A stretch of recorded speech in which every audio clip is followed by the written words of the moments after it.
Hi everyone, very good morning. Today the topic is preposition. Let's start. What do you mean preposition?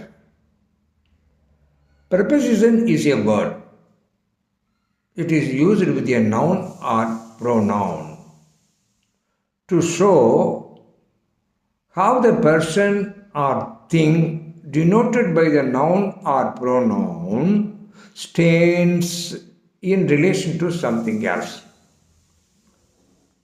So we can say in this way, preposition என்பது ஒரு வார்த்தை. அது எப்பொழுதுமே ஒரு நவுனுக்கு முன்னாலேயோ அல்லது ஒரு ப்ரோனவுனுக்கு முன்னாலேயோ தான் பயன்படுத்தப்படும். ஓகே, ரைட்டோ. எதற்காக? வேறொரு நவுன் அல்லது ப்ரோனவுனோடு தொடர்புபடுத்தும் போது, வேறொரு ஆட்ஜெக்டிவோடு தொடர்புபடுத்தும் போது, வேறொரு வேர்போடு தொடர்புபடுத்தும் போது. Understand? So let's see some examples. From that we can understand what it is. There is a cow in the garden. இதில் எது நவுனு? கவு நவுனு, கார்டனு நவுனு. ரெண்டுக்கு இடையில் என்ன இருக்குது? இன்னு. அது ப்ரெபோசிஷன். இந்த நவுனையும் அந்த நவுனையும் தொடர்புபடுத்துகிறது. Okay. He is fond of music. ஃபாண்டுனா என்ன? ஆட்ஜெக்டிவ்.